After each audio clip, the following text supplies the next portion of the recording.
Hello everyone, I am Aarti Kothawde, lecturer of Bookkeeping and Accountancy from Arihant College of Arts, Commerce and Science, Camp Pune. Today again I am here to explain you the various adjustments of partnership final accounts. See students, I have already explained you the meaning, definition of partnership firm, features of partnership firm, partnership deed, that is the agreement which is in written, then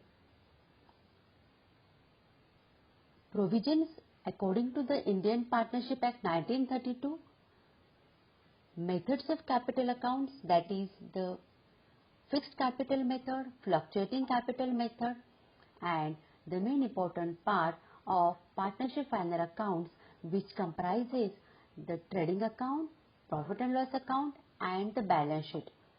And already I have explained you the pro forma of all these three accounts in detail. Now, see the adjustments. Each item of trial balance gives one effect in final accounts, either in trading account or in profit and loss account or balance sheet. Each adjustment has two effects for the similar amounts. Debit balances of trial balance will appear on the debit side of the trading account or profit and loss account or on the asset side of the balance sheet. Then the credit balances of trial balance will appear on the credit side of the trading account or profit and loss account or capital account or on the liability side of the balance sheet. This you will have to remember.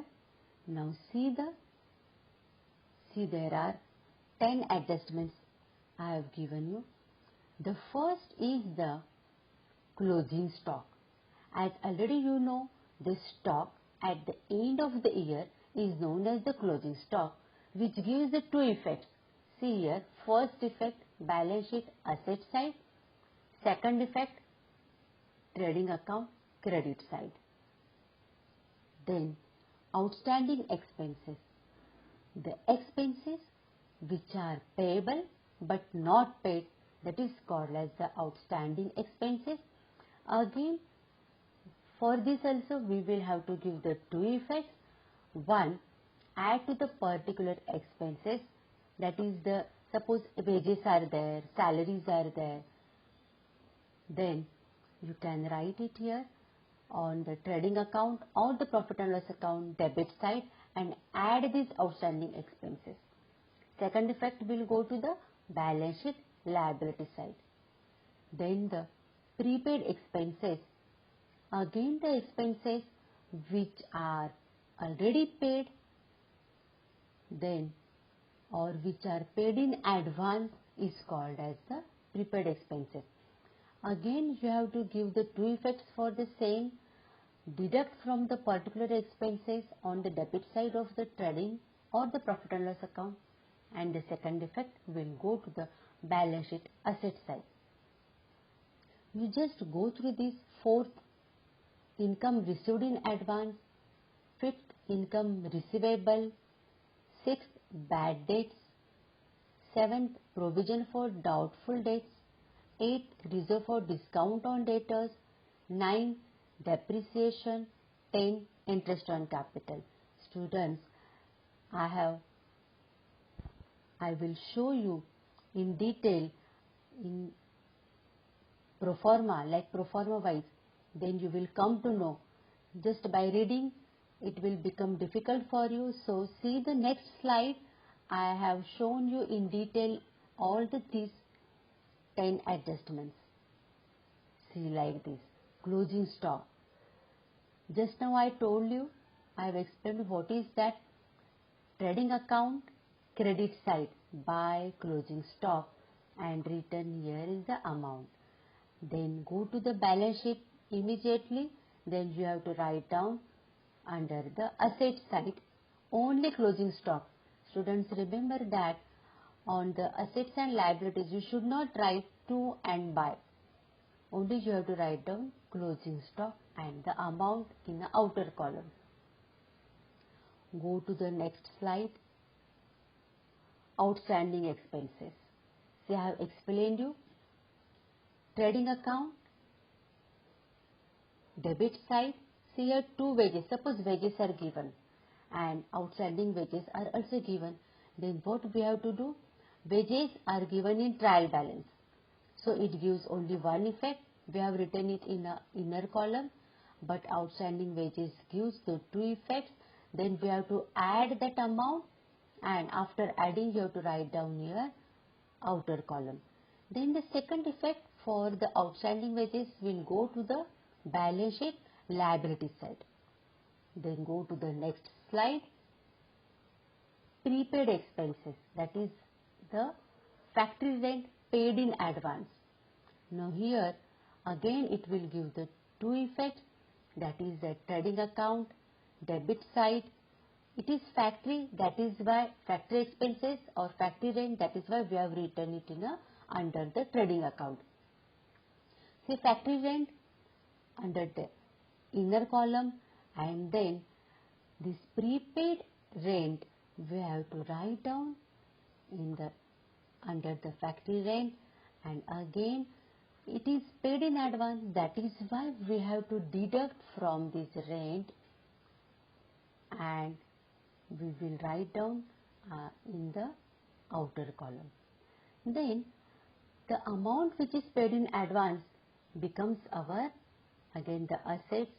So we have written it here prepaid factory rent directly in a outer column. Now we will go to the next slide.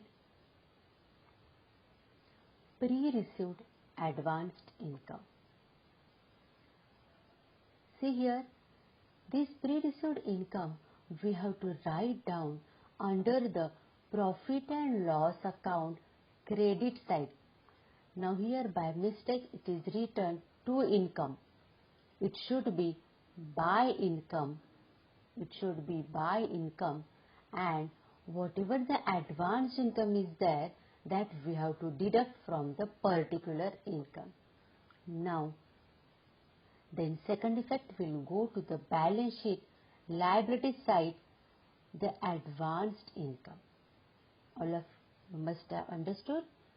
Then we'll go to the next slide, outstanding or the accrued income. Means income is receivable but not received. See here we have written profit and loss account credit side by interest received. Then we have to add the outstanding interest. If we will add, then after adding we have to write down under the outer column or in the outer column. Then again this will give the second effect under the balance sheet asset side, outstanding interest. Now we will go to the next slide. This is very, very important. Students, you have to work hard and you have to practice for this adjustment. See here, already you know bad debts and the RDD. Bad debts means what? It is, or we can say, an amount which is irrecoverable from the debtors is known as a bad debt. Again, it is a loss from the point of the business.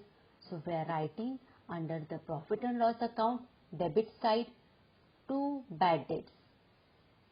Now these two bad debts is the item of trial balance.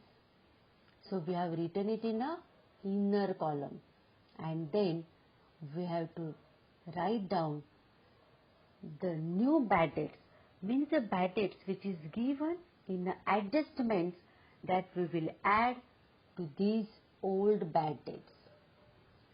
And now these new bad debts again will give the second effect, that is, if you will see the balance sheet asset side, debtors, from debtors we have to deduct these new bad debts. Understood? Now we will go for RDD. RDD means reserve for doubtful debts. So if in a trial balance it will be given, then here if you will see less old RDD, then we have to deduct from the whole things, and new RDD means which is given in the adjustment. So again this will give the two effects. One effect will go to here, after adding new bad debts you have to just add this new RDD, and here also for this the second effect will go to the from debtors.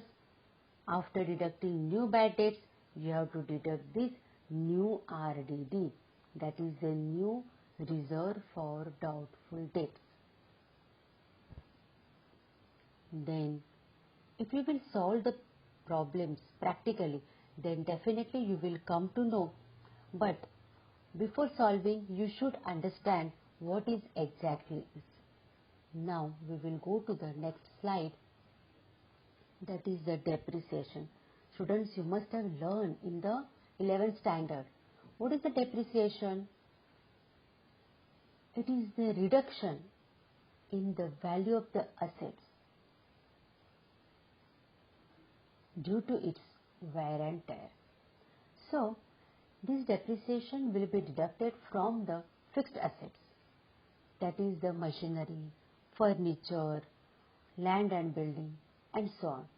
Then again this depreciation will give the two effects. One effect, first we will deduct from the machinery. First we will give the effect to the balance sheet asset side, less depreciation.